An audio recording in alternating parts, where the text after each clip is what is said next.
Good evening. Thank you very much for watching our current affairs briefing in English tonight. I'll be speaking with Dr. Adrian Delia about the healthcare situation and immigration.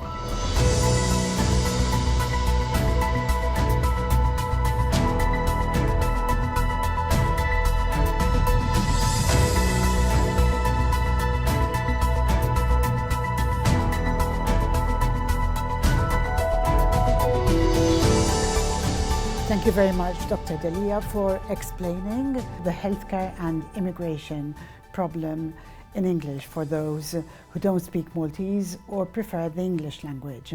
Thank you. I don't think that I need to declare this myself, but everybody knows and is acquiescent that health is the most fundamental and priority issue that we have when we are talking about life, about government, about politics, about what have you. Unfortunately, what we had said about health in the last years is now coming to a head. Few months back, myself and my colleague Inva Salahaji, who I salute from here, had stressed out and appealed that the sector is soon coming to its knees, is facing an emergency. At the time, the Minister of Health, Joatina Bela, actually accused us of alarming the population. Few days ago, it was the minister himself who publicly went out on TV to actually say, we have an emergency. Saying this to explain, to justify why he is outsourcing services to the private industry who have been contributing, who we agree should contribute more, who we want and will propose incentives for them to make more investment and contribute more, but not when and because government is in a situation of crisis, because the situation is chaotic. So it has to be planned, it has to be structured, it has to be thought out. Point is, unfortunately, that it is not like the minister is trying to depict the situation that this is only because of seasonal issues and illnesses and conditions. This has been going on for years now in Malta, arriving to a situation where the health sector is not only depreciating in the quality of service, but literally going to its knees.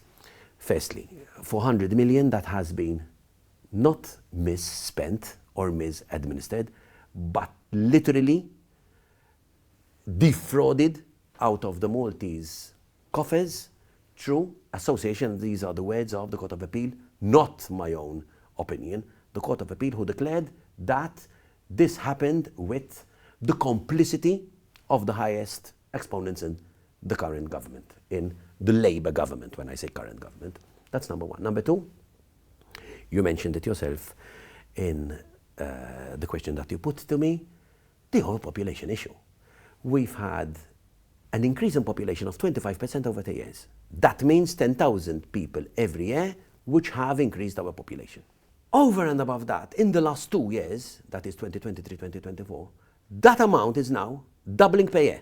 So before it was 10,000 per year for a decade, 2023, 2024, it is 20,000 each year. So that is now compounding the problem even more. This was a choice of government. Government wanted to increase economic growth by increasing the population and by no other means, but he did not plan. He did not plan for energy, he didn't plan for education, he didn't plan for services, and he didn't plan for health. Which means that our medics, doctors, professionals, nurses, carers are literally in a burnout situation where our infrastructure, which had been thought out years in advance to be able to cater for 400,000 people, not 600,000 people, is literally on its knees. Faced with all this, instead of government spending more, and government will say that every year he's spending more, most of the investment is not being done in a constructive manner. So, Paula Hub opened 43 million, should have opened rather, 43 million spent, built, but not opened.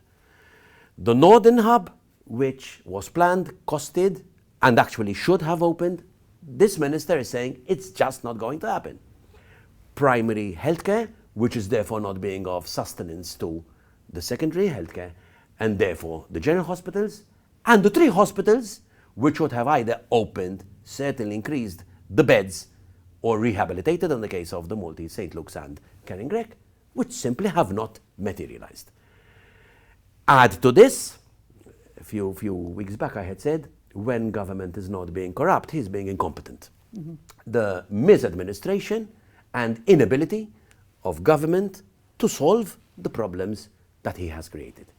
All this compounds to a situation where a few years back, anybody who fell ill could at least have the comfort that you're going to get an excellent service which is being provided by the state, by the government, an obligation. Today, in Maltese we say, Alla ħares għatti kollok bżon titħol l-isptar.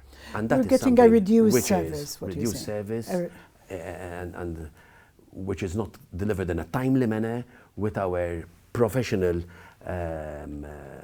services which are being literally faced with situations, and this is not me saying it, it's their own union saying that they're at burnout conditions. Health is not something that we pride ourselves in saying government was wrong or we said so.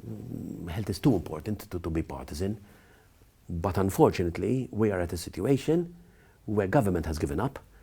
Government has admitted this, and unless we can all contribute to find solutions, there is no light at the end of the tunnel. It is not even as if that the government is saying, listen, but we planned for this, but we're doing this, but not even that. He is being lost in internal deliberations, in crossfire between professionals and administration, between this minister undoing what the previous minister did or vice versa. So it's not a nice scenario. So the situation is deteriorating in your opinion? Not in my opinion only. Go and ask out there, see what people are saying, see how people are being treated and what their anticipation is, and this is not perception. Waiting hours, out of stock medicine, interventions which are not being done in a timely manner, appointments which literally people going into a theatre and then procedures being slowly going underway, saying, listen, we've got a problem, you know, this is going to be postponed. It's not a nice situation. To close for today, I know you always encourage an open door and welcome people to come and speak to you about their healthcare problems and the situation they may be facing on the medical side. Yes, even if most often in this sector it is in a total confidential manner, because most people who come to speak to me require that as a prerequisite to even say their story.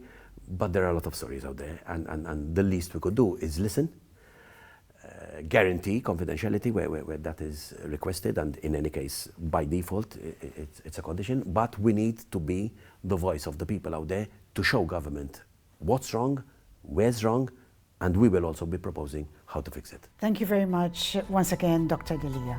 My pleasure. Thank you.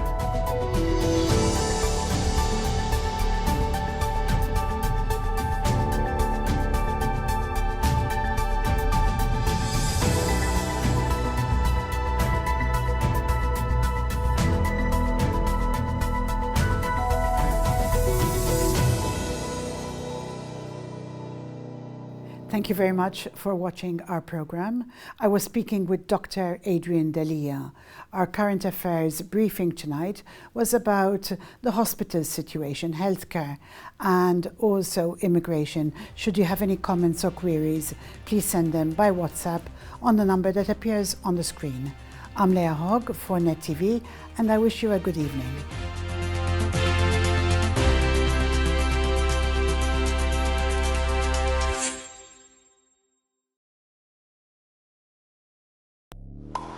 Erġa' segwi dan il-programm fuq Net On Demand.